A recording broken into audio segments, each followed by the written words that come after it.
Hi friends, എല്ലാവർക്കും നമസ്കാരം. ഇന്ന് നമ്മളൊരു പായസമാണ് കേട്ടോ കാണിക്കുന്നത്. ഒരു അടിപൊളി പാൽപ്പായസത്തിൻ്റെ റെസിപ്പിയാണ്. പായസം ഇളക്കാനോ കുറുക്കാനോ ഒന്നും സമയം കളയാതെ എളുപ്പത്തിൽ ഉണ്ടാക്കാവുന്ന നല്ല ടേസ്റ്റി ആയിട്ടുള്ള ഒരു റെസിപ്പിയാണ്. അപ്പോൾ അതെങ്ങനെ ചെയ്യാൻ നോക്കാം. അപ്പോൾ അതിന് വേണ്ടിയിട്ട് നമ്മളൊരു കുക്കർ എടുത്തിട്ടുണ്ട്.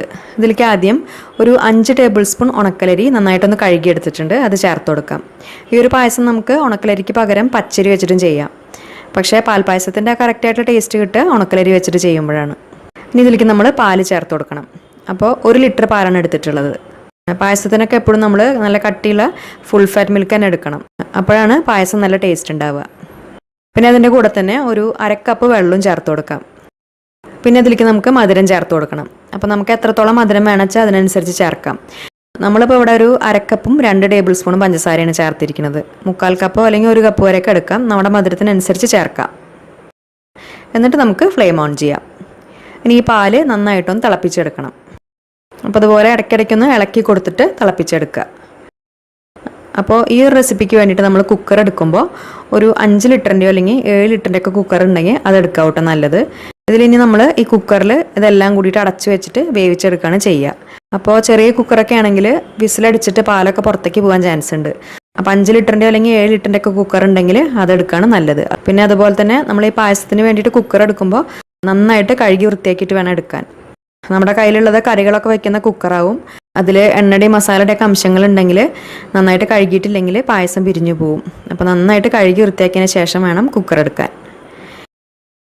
ഇപ്പോൾ നമ്മുടെ പാല് നന്നായിട്ട് തിളച്ച് വന്നിട്ടുണ്ട്. ഇനി നമ്മൾ ഫ്ലെയിം നന്നായിട്ട് കുറച്ച് വയ്ക്കണം. അതിന് ശേഷം ഇത് അടച്ചു വെച്ചിട്ട് ലോ ഫ്ലെയിമിൽ വേവിച്ചെടുക്കുക. അതാണ് ചെയ്യേണ്ടത്. അപ്പോൾ നമ്മുടെ സ്റ്റവിൻ്റെ ഏറ്റവും ചെറിയ ബർണർ ഉണ്ടാവുമല്ലോ, ആ ബർണറിലേക്ക് ഒന്ന് മാറ്റി വെച്ചിട്ടുണ്ട്. അതിൽ നമ്മൾ ലോ ഫ്ലെയിമിൽ വെച്ചിട്ടാണ് വേവിച്ചെടുക്കുന്നത്.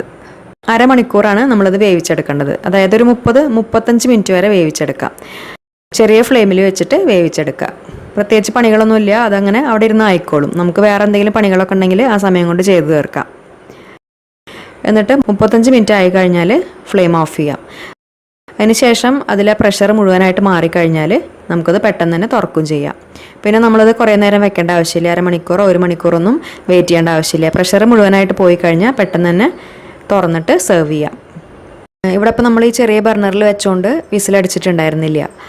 ഏകദേശം ഒരു 30 മിനിറ്റൊക്കെ ആവാറാകുമ്പോൾ ഉള്ളിലെ പ്രഷർ കൊണ്ട് കുറച്ച് പാല് മേലേക്കൊന്ന് പൊങ്ങി വന്നു എന്നേ ഉള്ളൂ. ഇനിയിപ്പോൾ അഥവാ വിസിലടിച്ചാലും കുഴപ്പമില്ല. അപ്പോൾ നമ്മൾ പെട്ടെന്ന് തന്നെ ഫ്ലെയിം ഓഫ് ചെയ്തിട്ട് ആ വിസിൽ മുഴുവനായിട്ട് നിന്ന് കഴിഞ്ഞാൽ പിന്നെ വീണ്ടും ഫ്ലെയിം ഓൺ ചെയ്തിട്ട് വേവിച്ചെടുത്താൽ മതി. മൊത്തത്തിലൊരു 35 മിനിറ്റ് വേവിക്കണം എന്നേ ഉള്ളൂ. അപ്പോഴാണ് അരിയൊക്കെ നന്നായി വെന്ത് പായസം നല്ല കറക്റ്റ് പരിവായിട്ട് കിട്ടുള്ളൂ. ഇപ്പോൾ നമ്മുടെ പായസം റെഡി ആയിട്ടുണ്ട്. നല്ല കറക്റ്റായിട്ട് വന്നിട്ടുണ്ട്. അരിയൊക്കെ നന്നായിട്ട് കുക്കായി വന്നിട്ടുണ്ട്. അടിപൊളിയായിട്ട് കിട്ടിയിട്ടുണ്ട്. നമ്മൾ എടുത്തിട്ടുണ്ടായിരുന്ന ഉണക്കലരി ആയതുകൊണ്ട് പായസത്തിന് ആ ഒരു നല്ലൊരു കളറും കിട്ടിയിട്ടുണ്ട്. അതുപോലെ തന്നെ വേറൊരു കുക്കർ പാൽപ്പായസത്തിൻ്റെ റെസിപ്പിയും നമ്മൾ മുൻപിട്ടിട്ടുണ്ട്. അമ്പലപ്പുഴ പാൽപ്പായസത്തിൻ്റെ ഏകദേശം ആ ഒരു ടേസ്റ്റിലൊക്കെ ചെയ്ത് നോക്കാവുന്ന റെസിപ്പിയാണ്. കാണാത്തവരുണ്ടെങ്കിൽ അതും കണ്ടു നോക്കിക്കോളൂ. ഇനി ഇതിലേക്ക് നമുക്ക് അതിലെ മധുരം ഒന്ന് ബാലൻസ് ചെയ്യാൻ വേണ്ടിയിട്ട് ഒരു നുള്ളു ഉപ്പ് ചേർത്ത് കൊടുക്കാം.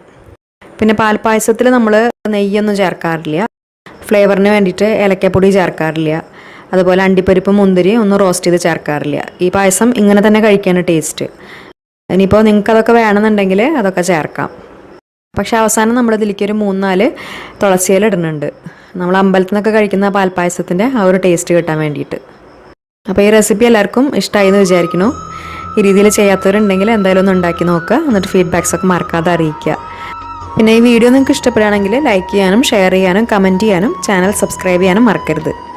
അപ്പോൾ ഇനി നല്ലൊരു റെസിപ്പി വീഡിയോ ആയിട്ട് വീണ്ടും കാണാം. താങ്ക്